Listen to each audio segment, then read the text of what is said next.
Hello again, everyone. Welcome inside another edition. Season 3 of the Adam Jones podcast rolls on, presented by the Baltimore Banner. I'm Jerry Coleman. He's the former 5-time MLB All-Star. Back in the U.S. this week, he's Adam Jones. Today, it's episode 82. We'll be joined by MLB Insider. Looking forward to catching up with the great Jon Morosi. Trade deadline is upon us, AJ. O's have already made some moves, and there may be more to come. We'll also talk about discussing how a locker room looks and feels after a major trade is made, or there's speculation about a trade inside the locker room. I'm sure you can speak to that from experience. In addition, we'll recap Adam's recent fishing trip in Carolina, where he may have caught a massive fish. We'll have the video evidence, unless he didn't, and a chance to win a $50 gift card from our friends at Lido Pizza, the official pizza of not only the Baltimore Orioles, but the Adam Jones podcast. That'll occur during Socially Speaking. But as always, we bring in our featured guest. He is sponsored by Jimmy's Famous Seafood. MLB Insider Jon Morosi is with us. Jon Paul, so great to have you on the podcast. Let's begin with the hometown Orioles. They've already made a couple of moves prior to this week's deadline. When you look at the deals that they've consummated so far, did you also wonder, like me, okay, they made a deal with the Phillies, and why would the Phillies be giving away players when they're at the top of where they are? And then I look at the thing with the Rays, which I thought was a great deal, but I always worried about when the Rays give away pitching. Well, Jared, Adam, first of all, thanks so much for the invitation to be on the show. Certainly respect both of your work so much. So it's a great honor for me to be on during a really fun week in Major League Baseball. I think that the Orioles have had a very good trade deadline to this point, or as we're speaking, and you look at that very unique seller-to-seller trade between the Orioles and the Phillies. And it was interesting to me that over the weekend on MLB Network Radio, multiple GMs said that increasingly a lot of the conversations are buyer to buyer. And that's an interesting dynamic here, to where you see that situation and both teams trying to get better. It's a need for need trade, which for a long time in this industry, it was a lot of, well, this team is certainly out of it. They're going to trade their veterans to this team that's in it. It's not that way anymore because of the expanded playoffs. So many teams are within range that you even get the buyer for buyer deal like with the Orioles and Phillies, and then the seller for seller deal with the Cubs and the Rays. So you get some really surprising combinations. I think that the Orioles addressed part of their weakness in the bullpen by getting Sir Anthony Dominguez. Pache could certainly help as well, someone that has been in the major leagues and is a really good defensive player.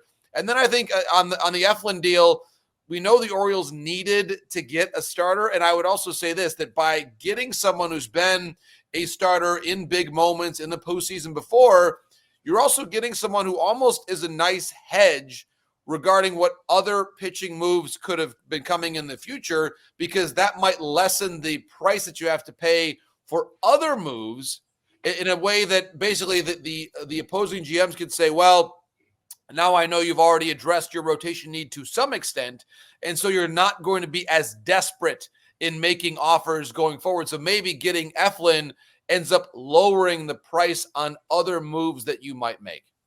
Very true. And obviously the Orioles are prospect rich. Who are some guys that, are on the blocks or are on wish lists from other teams that, the Orioles are still going to be reluctant to trade?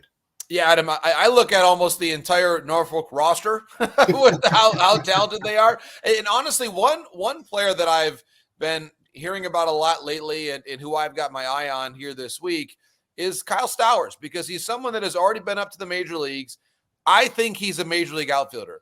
I think there's a lot of people on the Orioles coaching staff who believe that he's a major league outfielder, but there is simply not space. The Colton Cowser has played so well, and they obviously have not traded Santander to this point. And so there is a logjam of quality players. They called up Norby because Norby can play second when the Mateo injury happened. I think that just shows his positional versatility. And that's why this team is so interesting, because they've got so many players. You think about any day when the Norfolk team is playing, you've got scouts watching Jackson Holliday, scouts watching Kobe Mayo, scouts watching Stowers. They were watching Norby until Norby came up to the big leagues. You go down to the lower levels, and that's where Samuel Basayo is as well. There's just so much talent, Adam and Jerry, right now with this team that I think there's a reason why a lot of clubs have wanted to talk with the Orioles. And what I would say to you too, Adam, as I send it back to you, one thing for Orioles fans and baseball fans to remember here is that there eventually is a price to pay for collecting so many great young prospects, which is you have to protect all of them on your 40-man roster. And at some point, there is not room for everyone. And that becomes a question where if you're not able to protect enough players, then you're going to lose them in the Rule 5 draft. And so you either look at your club and say, listen, there's a good chance I'm going to lose this player in a year's time or 2 years' time because of this logjam of players. The Padres went through this, for example, in the last several years. One of the reasons why they've kept making significant trades because they had too many prospects to be able to protect them all. And when that type of thing happens, your incentive to make a trade goes up because if you're Mike Elias and his front office team, you either trade the players now or you risk losing them for nothing at the Rule 5 draft in December or the following December. So I think that's one thing to keep in mind where as much as it stings, Adam and Jerry, to make these trades, there actually is some logic if you're the Orioles to making a 3-player for 1 type of a move. So becomes my follow is Jackson untouchable? Is he one, obviously he's the number one prospect in baseball still, but is he untouchable? I mean, a lot of number ones have been traded, Dansby Swanson and others throughout number one prospects in individual organizations. But do you think he can garner something back huge because he is who he is? Skubal is the one pitcher and the one player for whom I think Jackson could be in play. Now, I know that's maybe not necessarily a universal opinion, but wouldn't do it. When you look at Jackson Holliday right now and you consider the options the Orioles have around the horn, Jackson Holliday is not going to be the Orioles shortstop for a while. It's going to be Gunnar Henderson. I think we've all seen that. And so you look at the difference between the performance of what Jackson Holliday can give you right now and what Norby can give you right now. Okay, like this year and next year. And if you believe it's a huge difference, then maybe that's a different conversation. But if you believe that Norby is somewhat close to what Jackson Holliday can give you, and by the way, they could have easily called up Jackson Holliday and they called up Norby instead. Right. So that tells me the Orioles believe that Norby is at least as effective right now, as Jackson Holliday. And so I think if that's the case, that's a very important data point because they had an opportunity to call Jackson Holliday up when there was an injury and they didn't do it. So that to me says that they believe that Norby is much closer to Jackson Holliday than a lot of people believe, maybe at least outwardly looking at the prospect rankings. I am of the mind, Adam, that almost no one in this game is untouchable. I tell this story often. I was covering the winter meetings in 2007 in Nashville, Tennessee, and the Tigers were telling us in their suite one day that Andrew Miller is a big part of our future and that Cameron Maybin is a big part of our future. And the next day, they were both Florida Marlins. So yep. I at this point, again, it's specific to each individual team and no two scenarios are created equal. But that to me says a lot, Adam, that when you look at those types of trades, if you have a chance to get someone who's special, and let's also not forget the larger context here. You've got a new owner who's come in. And when you think about the unique opportunity in front of the Orioles, you never get a second chance to make a first impression. And when you think about this ownership group among Oriole fans, if the Orioles trade for Tarik Skubal and win the World Series, the new ownership group is going to be remembered as the one that went for it, took a big swing, and won it all in year one. And when you think about a legacy, it's a pretty good legacy to have. And by the way, their legacy of building great farm systems is secure. They've done that already. Now It's a matter of can you fly the flag forever? And I think that is what the Orioles are trying to do right now in 2024. Well, a couple of things I wanted to play off that. First of all, I think it'd be a huge gamble and roll of the dice. I don't think they should be going all in this year because I think their window is a lot larger than this 1 year. I don't recall a 1-of-1 besides Chris Sale ever being traded by a team. And maybe you could correct me on that, John. Dansby Swanson for Shelby Miller. Was he the number 1 overall pick in the draft? Number 1 overall. He was. Okay. So it's rare, but it has happened. Got some people for fired. 20 games, I just feel like for 20 games, Jackson Holliday at the major league level isn't enough of a sample size. And again, I go back to my original point that the window is a lot longer than 1 year. It's not World Series or bust here in Baltimore. To think that is ludicrous. I think that with the Ravens and the Super Bowl, but not with the Orioles and the World Series. But to that, Jerry, the starting pitching problem next year. That's the 25 right now is a very big problem for starting pitching. Getting Eflin helped that because he's on contract next year. But next year you have Means, you have Bradish, and you have Wells out. That's so. And I understand that. But is that when in 26? Like you said, money is about to start to be a factor. Gunnar is going to have to get 300, and your catcher's going to have to get close to 200 soon. And that brings me to the question or for you're JP. talking 400. Yeah. And that brings me to the question for John Paul. The fact that they have Rubenstein in charge, but they also have two other billionaires. There's no real salary cap in baseball. They have the resources. They should not be treating this team as a business. It should be treated as a hobby for these multi-billionaires, in my opinion. Easy to say, it's not my money, JP. Well, this is the age-old question, Jerry, about what we expect from owners, and we could probably do a full hours-long series on this particular topic. But here's what I believe here. When you look at this team, and if you pull back and ask a question that I'm sure that the two of you have debated and many Orioles fans have too, are we certain that Holliday is going to have a better career in a Baltimore uniform than Jordan Westburg? Are we sure? Because that to me is not at all clear. I think it is an open question as to and by the way, they're both outstanding young players. But what I'm saying is I am not convinced that there is a massive difference in advantage on Holliday's side over Westburg. I think Westburg is a much better player than probably even the Orioles thought he was going to be, because he is a star. And so look at this year's All-Star game. He was there. I mean, he is a stud. And so when you start going around the diamond and asking yourself, where is everyone going to play? And Samuel Basallo is another example as a catcher. Adley's your catcher, as Adam just said. So if this is why it's so interesting. Yes, in a vacuum, if Jackson Holliday was a New York Yankee right now, if he was a Boston Red Sox right now, if he was a Detroit Tiger right now, those teams would probably say, yeah, we're not going to trade him because he's playing for our team every day in the major leagues right now.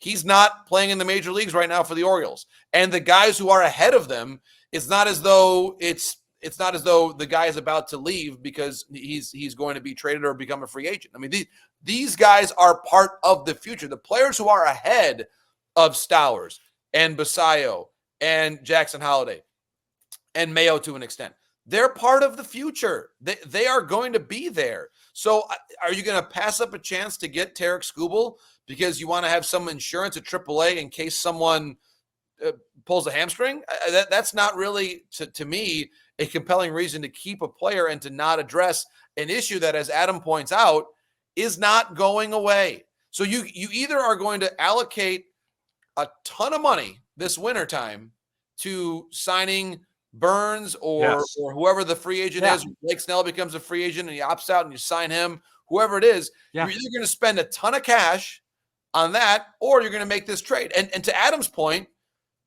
while I agree that the Orioles payroll is going to go up, you can't pay everybody. And so if you're going to use some of those hundreds of millions to pay Gunnar and to pay Rutschman and maybe eventually Westburg and maybe eventually Kauser, you can't then also just turn around and say, yeah, I'm going to give another $250 million to Burns and then I'm going to sign Blake Snell. I mean, at some point, there is a limit. Not everyone is the Dodgers. And so I think they have that kind of money.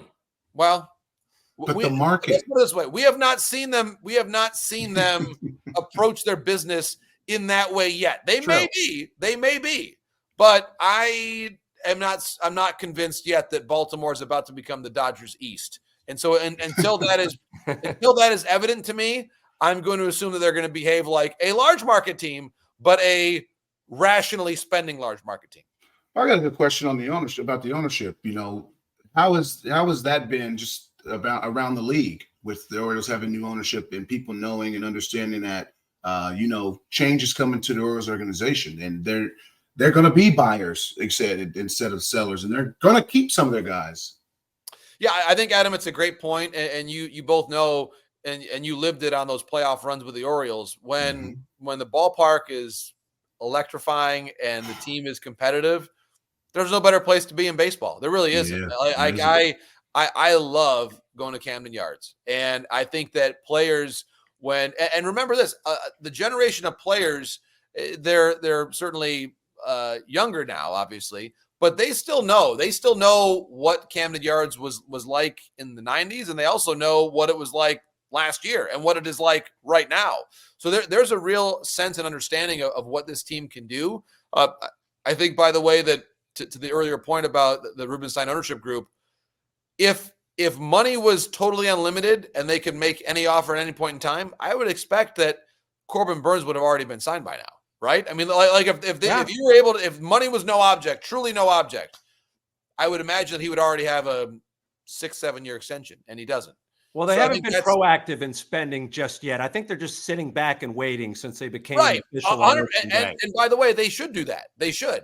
And I think that eventually this market, the ballpark, the fan base, the ownership group will speak for itself. And when you're in free agency in a way that wasn't quite the case when Adam played, you're going to be able to be a player on everybody. You know, there was that brief time where the Orioles at least made an overt run at Teixeira, but that was maybe they were not a finalist necessarily to get him at that point in time. They have not been the player in free agency in a while. And in fairness, they haven't had to be because their homegrown talent has been so good the last couple off seasons. But I think now that you see how good the core is and what the finishing piece is, it's time to now be aggressive. And I'm just going to be really interested to see what happens and how aggressively they spend this summer and certainly into next offseason and beyond. More coming up on the Adam Jones Podcast, but first a word from our sponsors. The Adam Jones Podcast is brought to you by our friends at the Weinman Company. Everyone knows Greenmount Station in Hampstead, but did you know that at Greenmount Station you can bet 7 days a week just like you're at the track? With in-person teller windows and state-of-the-art touchscreen kiosks. And with Greenmount Station's brand new Bet Park Sportsbook, you can bet on all other sports as well, wherever you are in Maryland. Spreads, money lines, live bets, props, parlays, and teasers. The Bet Parks Maryland mobile app is now live for Apple and Android devices, so you'll never miss your next big score. Just search for Bet Parks MD in the Apple App Store or on Google Play. And for a limited time, 21 and over Adam Jones Podcast listeners can get a $75 gift card to Greenmount Station simply for opening a new account with promo code GMS and a minimum $50 initial deposit. $75 gift card for new users in Maryland only. 21 and over only. Please play responsibly. For help, call 1-800-GAMBLER. The Adam Jones Podcast is brought to you by Jimmy's Famous Seafood, Charm City's favorite crab cake destination. Local sports fan, experience the ultimate pregame party at the tailgate. Cheer on the Ravens with iconic live performances, an open bar, and mouth-watering eats. Can't make it? No worries. Bring the same food that caught the attention of the Food Network right to your doorstep. Shipping East Coast recipes nationwide. Jimmy's Famous Seafood is the official sponsor of the guests appearing on the Adam Jones Podcast. Take me out to the ball game. Take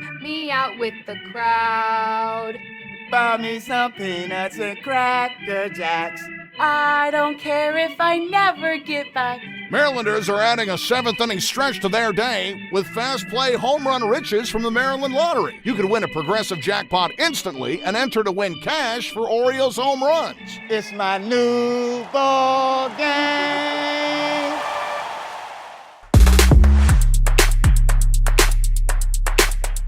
Hey, it's savings season at Lido Pizza. 99-cent refreshing iced teas all summer, or $6 calzones every Tuesday. There are tons of new deals and rewards for everyone. Proud partner of the Baltimore Orioles, Baltimore Ravens, and the Adam Jones Podcast. Lido Pizza, a local legend since 1955. Exclusively at LidoPizza.com or on the Lido Pizza app. And how much do you think the standings are dictating things right now, John Paul? Because Orioles lose, Yankees seem to lose, Orioles win, Yankees seem to win. They can't separate themselves right now. Right. No, I agree, Jerry. I think it's a really interesting American League East race. And don't forget about the Boston Red Sox. I realize the Yankees had their way on Sunday Night Baseball, but the Red Sox have played really good baseball. And Alex Cora, you got to give him full credit. He went into this year in a contract year for him, and he's done nothing but get the most out of his ball club. And so I think that the Yankees, I still have a lot of questions about. I wonder about what their rotation will look like. Their bullpen has had some issues. Jazz Chisholm, I think, was a great pickup, but I feel like they probably need to have one more bat to really complement what they've got. They've struggled to get a lot of production out of third base this season, second base as well. Do they trade Gleyber Torres? A lot of variables right now with the New York Yankees. But I like overall, top to bottom, the Baltimore Orioles right now have the better lineup and the better team. I know that it hasn't been perfect this month, and I get it. But I think that overall the depth that I see with the Orioles is stronger, and they also have the capital in that minor league system to be able to make the moves that they want to make and strengthen their team. Do you think teams now are starting to make moves based on how, especially with the new rules for the playoffs, with the power and speed? Now you can, stolen bases are a much bigger factor in the baseball game, which we all love. And do you think teams are constructing that towards October where, say 10 years ago, my boy Quentin Berry, he was the guy stealing bases for 5 different organizations. Obviously now you don't have the waiver wire like that, but do you think teams are constructing guys in their organizations that can play a Pache, that can play the whole outfield, and can also get you that bag late in the game? Yeah, and for the record, Quentin Berry, if he was playing right now, would have a 50 steal season. Easy. He was so much fun to watch in Detroit. Helped them get to the World Series, of course. Yes, he did. So I think that you're right, Adam, that a lot of teams are looking at players that can run. I think that's what Jazz Chisholm brought to the Yankees. And I thought, one thing that stands out to me, and I'll be curious to get your take on this, Adam. When you look at constructing a lineup with your stolen base threats, and certainly there's always the component of how often are they on base, and what does that mean for when you might run and when you might have a stolen base opportunity. I thought it was really interesting. The Yankees lineup on Sunday night had 2 stolen base threats, who I would consider Chisholm and then Volpe. Chisholm was batting 5th, and Volpe was batting 8th. And I wonder, especially when you consider that Yankee lineup being so dependent upon Judge and Soto, where should the stolen base threats be, Adam? If you were designing a lineup, where would they go and how would you play it? I just thought, and I'm not trying to second guess Booty too much. I'm just curious about why the stolen base threats go 5th and 8th in the modern lineup in that case. I mean, I think with Chisholm's power, I mean, he has extreme power. I like him early in the lineup. Him hitting in front of Judge and Soto, he's going to get pitched to. He's going to get heaters. When he's after those guys, that Yankees problem too is the bottom of the lineup is not as good, so he's unprotected. Batting 5th, 6th, they can just pitch him how they want to. But if you're hitting in front of big fellas, I think I can still hit right now if I can hit in front of them. But that's why Judge's year is so special, because the guy in front of him is 480 on base. Chisholm's on base will go up because you can't have just too many, because Soto, no matter what, is going to be on base. Right. And so you can't have Soto hitting with somebody on base. And I know they moved Verdugo to lead off, and he's got off, because you're getting heaters, and everybody in the major league can hit a heater. So I think him early, and Verdugo can run also.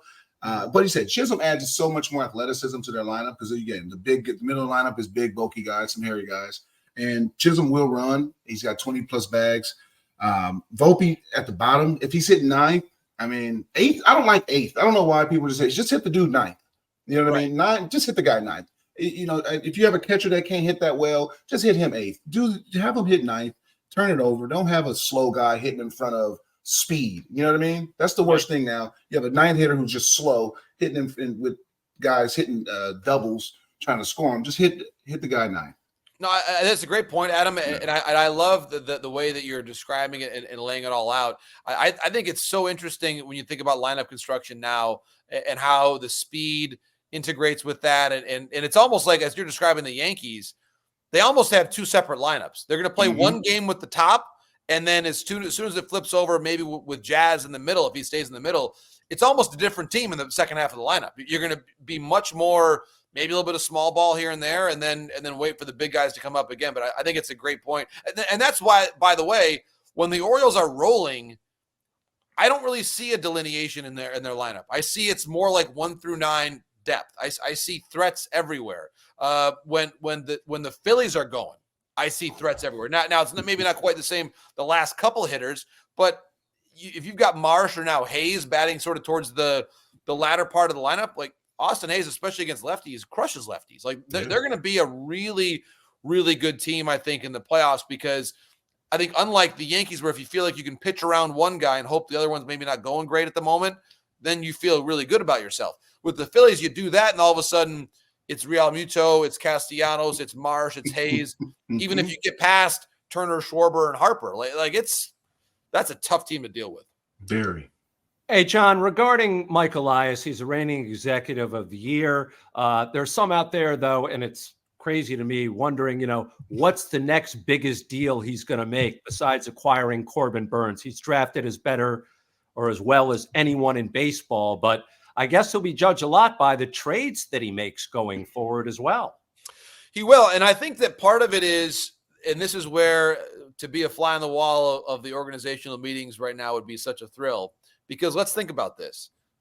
Everything about Mike Elias's journey as an executive in baseball has been building internally with prospects. That was his job in Houston. That's how he helped them develop into a perennial ALCS team. And so it is really against his nature to trade prospects away because he likes them so much. But the one thing that can change your nature is if your boss says, hey, you got to do it. And so I think that is now where they're at. Now, regarding the Burns trade, they did a very good job. I think they got Burns at a reasonable price. As you know, Joey Ortiz has gone on to have a really good year in Milwaukee, and Hall's been good for them too. So, but Ortiz in particular has been one of the best rookies in baseball when healthy this season. So I think that you're touching on a really important point, Jerry, which is this trade deadline and the Orioles' current circumstance is asking of Mike Elias something that he does not come by naturally.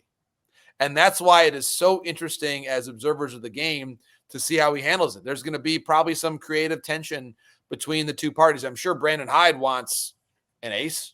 No, he doesn't want to give anybody up to get it, obviously, but he will want Derek Skubal. I'm not trying to speak for Brandon Hyde, but I think we all know the manager wants the ace. You look at how last year's playoffs unfolded, they were a little bit short in terms of guys that can take them deep into games and really compete against the best of Major League Baseball. So I think that is what's going on here. And typically in the discussion between the owner and the GM, the owner usually wins, in my experience. But we'll see what happens here in the coming days, in the coming months ahead, because Mike Elias he is going to be involved in every trade conversation that he wants to be, because the entire industry values his prospects so highly. Yeah. All right, we'll get you out of here on this. Not only are you a great wordsmith, but you're excellent when it comes to languages. You speak multiple. I think it's like 5 to 7. Oh, I don't know about that. I'm still working on English most of the time, but I appreciate it, Jerry. Well, so am I. And Adam obviously speaks Spanish. Adam is a true man of the world. He's like, Adam is living the life that we all want to live, Jerry. That's the reality. Adam is my favorite player in Idol. That's a true story. And I've told Adam this story, and I've said this on the podcast, but my question to you is, have you ever been in a clubhouse where someone is speaking a different language, and maybe they don't think you're realizing what they're talking about, or maybe it's about you and you reply in that native tongue? I've done that maybe a couple different times, subtly in Spanish, which is always interesting. And as Adam knows too, one of the more important things to do, what I think will really surprise a player, is players who have come over from Asia, and you're able to have a pleasantry in Japanese or Korean. Yes. I find that is, and I know just a few basic pleasantries in both languages. Actually, I'll share this story with you.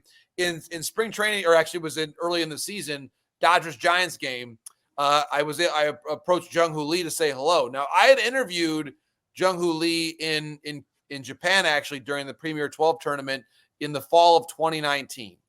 So I was able to meet him back then, and I was thinking about what things I knew how to say when I met him again, or sort of was reacquainted with him 5 years later in the clubhouse at Dodger Stadium. And one of the handful of things I know how to say in Korean is nice to meet you. So I said to him in Korean, nice to meet you. And it was amazing. Through his interpreter, he said, actually, no, I've met you before, which to me was remarkable that he remembered having met me 5 years previous. I am not that memorable. Trust me. You're very impressionable. The fact that he remembered that and sort of gently said, actually, I've met you before, it like made my day. I was like, this is amazing. And his dad, of course, Jung Bom-lee, is one of the more iconic Korean players of the 1990s. And so it's like a really cool family story.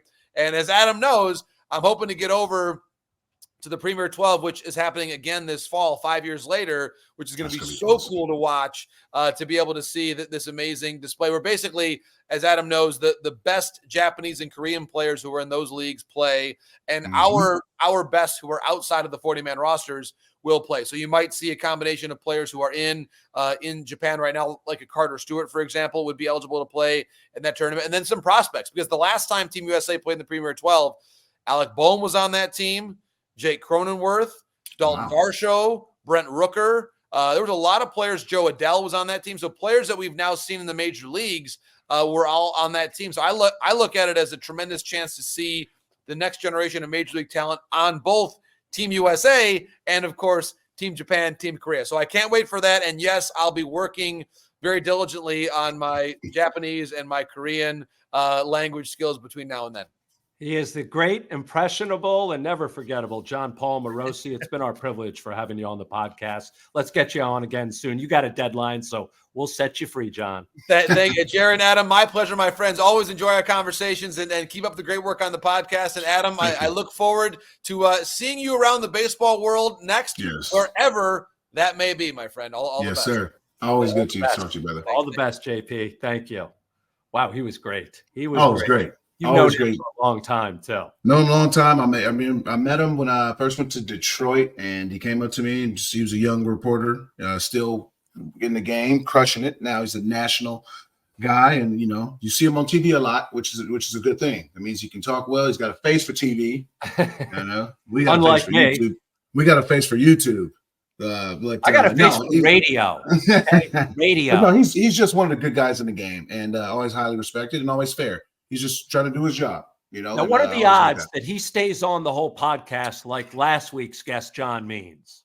Oh, I don't know. I think he's probably ducked out. It's crazy that Means actually stayed and watched. It was unbelievable. It was unbelievable. I loved it. A lot of people don't realize that John Means stuck around for the whole podcast. The whole podcast. Done with him. Yeah. But with JP also, though, he speaks Spanish, though. And so he's done a lot of interviews. He's done the interviews in Spanish. But it does, it makes the athlete, it makes the player more comfortable. And again, it opens up them to maybe they might speak English, because he ain't speaking Spanish the way a Latin reporter is going to be speaking to it. He's Spanglish, but he's always worked himself off really well with doing that with the Latin players, and the ones I've known really appreciate that. Even the Latin reporters, they'd be like, okay, gringo, I like it though. It's admirable. It's impressive. You're able to do it. I am very unable to do it. Again, English is hard enough for me. And that is very true. That is very true. We're working on it here many years later. More to come on the Adam Jones podcast after these messages. Effective Solutions, your one-stop shop for commercial contracting. Everything from excavation and site development to emergency remediation and restoration. Effective Solutions specializes in many forms of commercial and mixed-use construction. With a dedicated staff and a commitment to quality, Effective Solutions delivers every time. There are a lot of ways to make whiskey, but there's only one way to make Jack Daniels. At Jack Daniels, they charcoal mellow every drop, only using water from Cave Spring Hollow in Tennessee. When you make your own label, you make everything else yours too. But we don't need to tell you that, do we? Make it count. Jack Daniels. Please drink responsibly. Tennessee whiskey, 40% alcohol by volume. Jack Daniel Distillery, Lynchburg, Tennessee. Jack Daniels and Old No. 7 are registered trademarks 2022. Jack Daniels, all rights reserved. The Adam Jones podcast welcomes Relief Shop. Shop Maryland's largest adult use and medical cannabis menu, located at 1114 Cathedral Street in Baltimore, with medical delivery available throughout Maryland 7 days a week, only at Relief Shop. Your fun awaits at Hollywood Casino Perryville. Feed the whole crew with something for everyone, from cheesesteaks to crab cake sandwiches. Plus, ask how you can get a $15 dining credit. Get in on the gaming action with the hottest slots and your favorite table games like blackjack, roulette, and poker. Free live shows every Friday and Saturday. Come experience non-stop fun and excitement only at Hollywood Casino Perryville. Hey Baltimore, Monument City Brewing has been crafting the best beer in Maryland since 2014. Located at 1 North Haven Street in Baltimore, you've seen us at the ballpark. Now drop by our tasting room. Open Thursday through Sunday with events, music, and great food trucks. And this year we are honored to collaborate with Adam Jones and the Adam Jones Podcast with Simply AJ Ballpark IPA, available throughout the baseball season. It's going to be a great year, Baltimore. Visit us online at monumentcitybrewing.com or follow us on Instagram at Monument City Brewing. Hey, you work hard, I work hard, and we all like to save money. That's why we need the Royal Farms ROFO Rewards app to get more value for our hard-earned money. With the app, you earn royalty points on every purchase, can place mobile orders for quick pickup, plus a discount at the gas pump with ROFO Pay. We all like to save money, and with the ROFO Rewards app, we do. Real fresh, real fast. Royal Farms. Keeping Baltimore safe is an incredibly important job, and protecting those who keep us safe is equally important. The Baltimore Police Department leads the nation in supporting its officers with innovative wellness programs, free fitness classes, counseling services, citywide discounts, and more. Right now, the BPD is hiring. Join now and receive a $10,000 signing bonus upon swearing in. Build a meaningful career in public safety with the BPD and get the support you need to serve Baltimore effectively. Apply now at bpdrecruit.org. It's the perfect time to check out a spacious and reliable new Toyota SUV, like a RAV4, with available all-wheel drive and plenty of cargo space. You'll go from errands to adventures in no time. Plus, available features like wireless charging will keep you connected. Or check out a Highlander with seating for up to 8. It's a hub for family adventure. Your Toyota dealer is getting new vehicles in stock regularly, so don't wait. Find deals on a RAV4 or Highlander at buyatoyota.com. Toyota, let's go places. And now back to the Adam Jones Podcast. All right, we move along, and I'll speak in English for the rest of the podcast. It's our For the Birds segment, sponsored by the Maryland Lottery. When you play the Maryland Lottery, set limits, never play when you're stressed, and know your odds of winning. To learn more, simply visit mdlottery.com. That's mdlottery.com, as I said, /play responsibly. Must be 18 years or older to play. So we just talked about it with Jon Morosi. The Orioles have made a few deals at the time we record this podcast, maybe more to come. But take me inside the clubhouse, Adam, because the team's at the top of the AL East, but there's no denying they need some help. How does this impact the players already there where they feel like, okay, we're just not enough to get it done? They're looking for more. What's the feeling and mentality?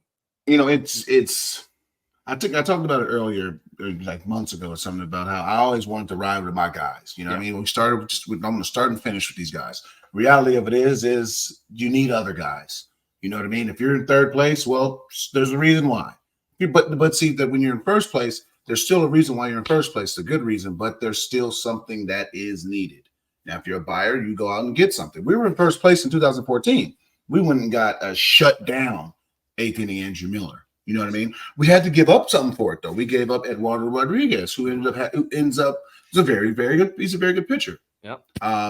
So those are just the risks. Those are risks you take. But guys, I think now with technology and just these kids now and these men, they grow up in this industry of technology and phones and the breaking news and all this stuff. They grew up on MLB Network. That started in 2009 or 10. Yep. I didn't have all that stuff. Like when it was a trade.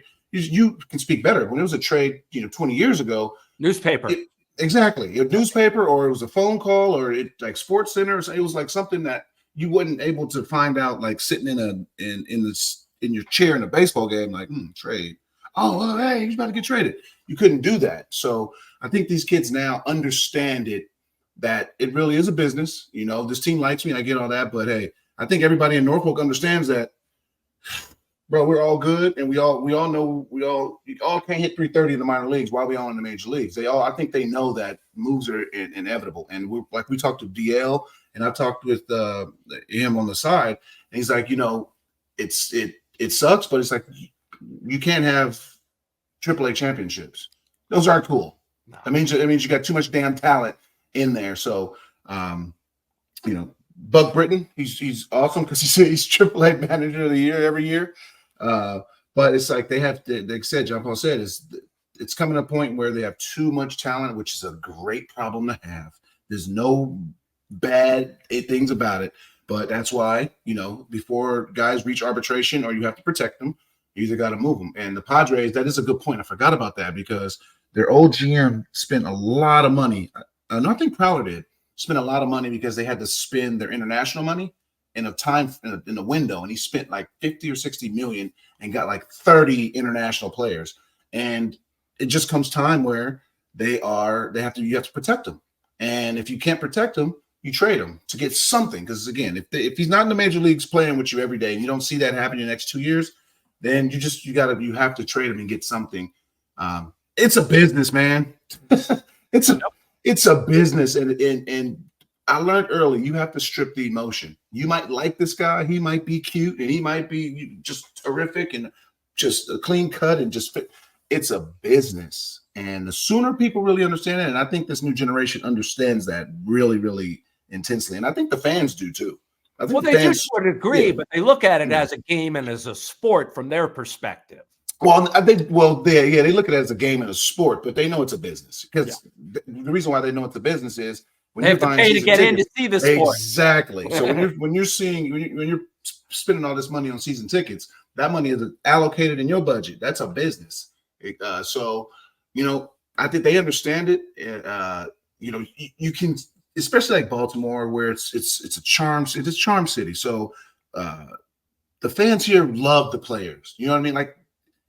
Like when Manny was here, we loved Manny. Then he left, so it's like, why you leave? But then you get like Gunnar. You got the revampness of this organization with Gunnar and Adley. Like these guys are loved in this city, like charmingly loved. And the business of it is, can they both be here? And that's a question that is lingering, that is going to be lingering, and that is the lingering one in the fandom is these two are our faces of our franchises right now. There's a double face. Can you keep both of them? But does the business into my next question, because you've been there and you can speak to experience. The so-called experts out there are claiming, okay, no vocal leader. There's no real bona fide leader inside the Orioles clubhouse.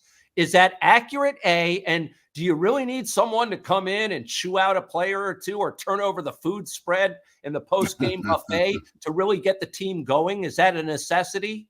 I think, well, first off, I think they have the guys to do that. I mean, you got O'Hearn, Gunnar. I mean, they got fire in the ass. These are intense guys. Is Gunnar ready for that yet, though? I ask you, Adam. You know what? Performance is what makes you ready to me. Like when Manny came up in 12, again, you got me, you got JJ, you got CD, you got Markakis, but you guys were vocal. We were more vocal, yeah. But he came in and he just started balling, and bro, you got a seat at the table now. Like he got immediately because his play warranted, and Gunnar's play warrants to not again stand up and chew somebody out. No, that's just that's not the style you do it. But we're in an 8-game skid. Hey, let's if he was to call a meeting, I don't think O'Hearn or Burns would get mad.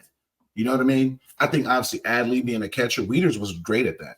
Wieters was the one who called majority of our meetings because he is the brain. He was the brains of our operations. You know what I mean? I was out there screaming at people. Right. JJ was key. You know what I mean? JJ was the glue. CD was the glue in the muscle. Like we all had we were an army. You know what I mean? We had our own initiatives. So. But he's definitely getting a seat at the table. Is he ready for that yet? I think O'Hearn is probably better suited for it.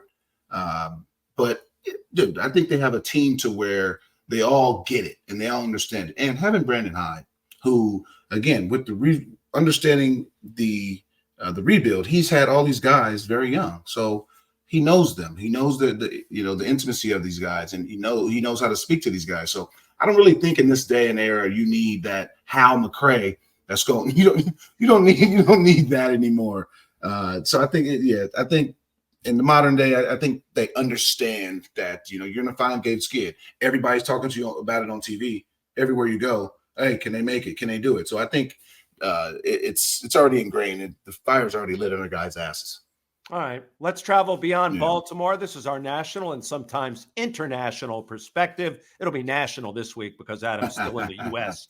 Brought to you by our friends at Relief Medical Marijuana Dispensary, where they go above and beyond to help you, the medical patient. Now, Adam, as I mentioned, in the midst of a summer U.S. tour, He's been to Baltimore and Dallas and North Carolina. And last week, and for those watching on YouTube, and I encourage you, check it out on YouTube because you posted a video of you in a boat going fishing and hauling in what I believe to be a 2-inch trout and then tagging Mike Trout. Very brave of you to toss that back. It was probably against the law to keep that fish, right? I mean,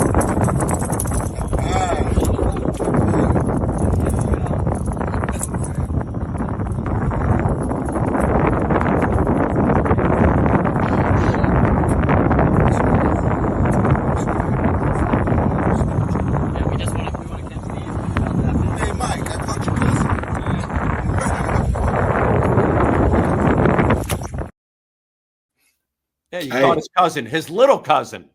Hey, man, you should have seen that. It was a shark in my eyes when it was coming out of that water. It looked like a tiger shark. Did you see any sharks? Seriously. I know you saw a stingray. We didn't see it. We've seen the stingray. Reggie caught a stingray out there, which we actually had to cut the line because, you ain't mess with those things, and it got away. You're not good eating either. I don't want to eat stingray. But no, man, I actually texted him. I was like, man, I caught your cousin, bro. It was such a battle. But we went out there as a family trip, fishing trip, and we were able to catch actual good sized trouts, some spotted trouts, and we cooked them up. We grilled them one night, we fried them one night, and then we made some tacos the next night, and it was fantastic. Why didn't you post those pictures? I would have. No, I should have posted those. I know, but no, it was a good time. But yeah, it was that little old thing that people's like, man, that was bait for a fish you really want to go catch. So. No, we had a good time fishing out there in Outer Banks. That was hilarious. But as you know, and you've been fishing before, it takes a hell of a lot of patience, doesn't it? And you better not get sick. Yeah. But it was in that environment, it was easy. We're out there trying to catch nothing more than 3-4 pounds, 5 pounds maybe. So it's easy. You're in the canal, so you're not out in deep sea fishing. You go deep sea fishing, you're gonna have to wait for something to bite at that because you don't know what is down there. So we were in shallow waters. It was fun. Get out there from 7 to 11. Before everybody needs us. Then we headed right to the beach, and we had just a great time out there. That's the way to do it. Yeah, weather too. I have been banned from deep sea fishing by my family for 15 years because about 15 summers ago in Pensacola, Florida, went out for deep sea fishing, got a little topsy-turvy, lost my lunch, asked to go back to shore. They reminded me they had paid a lot of money and traveled a long distance to fish. They took me about 50 to 100 yards off the coast from where the house was, told me to get out and swim to shore. Did you do it? Hydrated like I've never been before, but they didn't care. And I haven't been back since. Deep sea fishing is a tough thing on your stomach. Too. Yeah, it's rocky out there. You get to really see how powerful that ocean is. It is nothing to mess with, man. It'll take you all. Yeah, you're rocking. No, thank you. No, thank you. I appreciate the people that go out there and get those big ass tunas and salmons. I appreciate you. Yeah, I highly appreciate it. Thank you. Healthy food too. Very healthy. Yeah. I love it. I love it. All right, let's hit socially speaking, shall we? This is where we answer a tweet or social media post, now on X, of course, and now a chance to win a $50 gift card from Lido Pizza, the official pizza of the Baltimore Orioles, and the Adam Jones podcast. And we're on all the platforms at Adam Jones Pod, at Adam Jones Pod. This Austin Hays trade to the Phillies generated a lot of chatter, Adam, including this from Mike at Mike Ginsburg on X. Kind of thought either one of Mullins or Hays would be traded. Outfield log jam, need BP arms. I don't know if they need batting practice arms or better pitching arms, but Hays is likely not back after this season and only playing a platoon role that's replaceable. Sir Anthony has been pitching well with an under 3 RA since May. Your thoughts? I mean, obviously Hays, that was obviously a tough one for Hays to go. And I reached out to him, just told him what he meant to the organization and how being in one place for 5-6 years, that's significant. Like, you earned the right to be a major leaguer after 5-6 years. So, could he have declined that deal to the Phillies like you did? No, he hasn't been. It's not 5 and 10, right? It's 5 and 10. That's the big. Sorry for the dumb question. No, it happens. That's just for the big boys. That's for the big boys. But no, I mean, he just meant a lot to the organization, the players, because him and Mullins and Santander are the longest tenured guys there. So it's just always bittersweet. But I just texted him. I said, "It's business. Go do what you need to do in Philly. Like, go help them win. Go do. It's business, and it always comes a point where business will always overrule emotion and anything else because the businesses will always win. And but you get back, like you said, they're playing a platoon role in left. Probably not going to be back next year through free agency. You get Pache, who's controllable for another couple years. You can, I think, I think the Orioles hitting coach can probably fix him and make him better hitter. I know he's got talent. I've seen him when he first got called up, so I know he's got incredible talent. He's an incredible defender, but the bat is still yet to be determined. That's why he's not playing every day in the major leagues. And you get a young Armin Dominguez who's throwing almost 100 miles an hour with movement and has been in big moments. The last 2 years, the Phillies have been in the NLCS and the World Series, so he's pitched in big moments. Again, it's always bittersweet, but it's business. And the Orioles again got younger. You got somebody more controllable, and it's just those are always the moves you have to make, and you always have to think about things like that the hardest one is the Santander one because him and Mullins, they're free agents. I think Mullins has one more year, but Santander's a free agent. So and he's playing well. You know what I mean? And the team is playing well. If the team wasn't playing well, obviously you'd move them. You'd move the money. You'd get younger, but you can't because he's an all-star. He's playing unbelievable. So again, the Orioles just have good problems. They're just starting to mount, but they have really, really good problems. And I just know, it was bittersweet for Hayes, but I love how they gave him a standing ovation. And I think it's going to light a fire under his ass, honestly. Sorry to see him go. He was a great Sorry guy. to see him go, yeah. But I think going to Philly is going to light a fire under his ass. And I think for the next 2 months, I honestly think he's going to play really, really well. He's going to be around Harper, who is, if arguably one of the best players in the game. So I think he's in a good situation, honestly. I think he's going to go and not be the veteran no more. He's going to go and see the superstar who's done it for a decade. And I think he's going to feed off of Harper. Last thing I wanted to ask you before we go, and this wasn't part of the rundown at all, but Sunday, Manny Machado robbed by Cedric Mullins, an incredible catch by Cedric. Better than your catch of robbing Manny in the WBC? I don't think so. There was more at stake, but boy, did Cedric pay a price for a great catch. No, he smacked into that wall. I mean, first off, congrats to my guy Manny on his 1,000th RBI. He had a 3-run tank on Saturday. But yeah, that play by Mullins was unbelievable. It was unbelievable. And he's been swinging the bat lately. So it was unbelievable. Only thing that Manny got smoked by in the head with the ball that it hit the top string that holds the net. That was bizarre. Redirected. Yeah. And redirected and hit him in the head. And very bizarre. I seen him after the game. He was laughing about it. And I said, go get hot out on the West Coast, and I'll see him soon. Yeah, hopefully he doesn't have a headache. All right, we do want to thank our sponsors once again for their support. The Adam Jones Podcast is brought to you by our friends at the Weinman Company. Everyone knows Greenmount Station in Hampstead, but did you know that at Greenmount Station you can bet 7 days a week just like you're at the track? With in-person teller windows and state-of-the-art touchscreen kiosks. And with Greenmount Station's brand new Bet Park Sportsbook, you can bet on all other sports as well, wherever you are in Maryland. Spreads, money lines, live bets, props, parlays, and teasers. The Bet Parks Maryland mobile app is now live for Apple and Android devices, so you'll never miss your next big score. Just search for BetParks MD in the Apple App Store or on Google Play. And for a limited time, 21 and over Adam Jones podcast listeners can get a $75 gift card to Greenmount Station simply for opening a new account with promo code GMS and a minimum $50 initial deposit. $75 gift card for new users in Maryland only. 21 and over only. Please play responsibly. For help, call 1-800-GAMBLER. The Adam Jones podcast is brought to you by Jimmy's Famous Seafood, Charm City's favorite crab cake destination. Local sports fan, experience the ultimate pregame party at the tailgate. Cheer on the Ravens with iconic live performances, an open bar, and mouth-watering eats. Can't make it? No worries. Bring the same food that caught the attention of the Food Network right to your doorstep. Shipping East Coast recipes nationwide. Jimmy's Famous Seafood is the official sponsor of the guests appearing on the Adam Jones podcast. Take me out to the ball game. Take me out with the crowd. Buy me some peanuts and Cracker Jacks. I don't care if I never get back. Marylanders are adding a 7th-inning stretch to their day with fast play home run riches from the Maryland Lottery. You could win a progressive jackpot instantly and enter to win cash for Orioles home runs. It's my new ball game.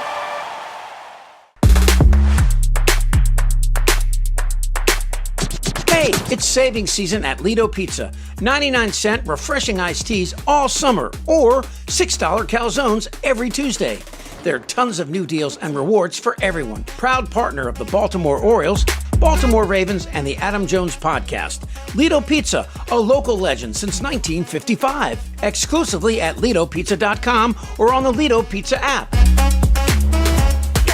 Effective Solutions, your one-stop shop for commercial contracting. Everything from excavation and site development to emergency remediation and restoration. Effective Solutions specializes in many forms of commercial and mixed-use construction. With a dedicated staff and a commitment to quality, Effective Solutions delivers every time. There are a lot of ways to make whiskey, but there's only one way to make Jack Daniels. At Jack Daniels, they charcoal mellow every drop, only using water from Cave Spring Hollow in Tennessee. When you make your own label, you make everything else yours too. But we don't need to tell you that, do we? Make it count. Jack Daniels. Please drink responsibly. Tennessee whiskey, 40% alcohol by volume. Jack Daniel Distillery, Lynchburg, Tennessee. Jack Daniels and Old No. 7 are registered trademarks. 2022. Jack Daniels. All rights reserved. The Adam Jones Podcast welcomes Relief Shop. Shop Maryland's largest adult use and medical cannabis menu, located at 1114 Cathedral Street in Baltimore, with medical delivery available throughout Maryland 7 days a week, only at Relief Shop. Your fun awaits at Hollywood Casino Perryville. Feed the whole crew with something for everyone, from cheesesteaks to crab cake sandwiches. Plus, ask how you can get a $15 dining credit. Get in on the gaming action with the hottest slots and your favorite table games like blackjack, roulette, and poker.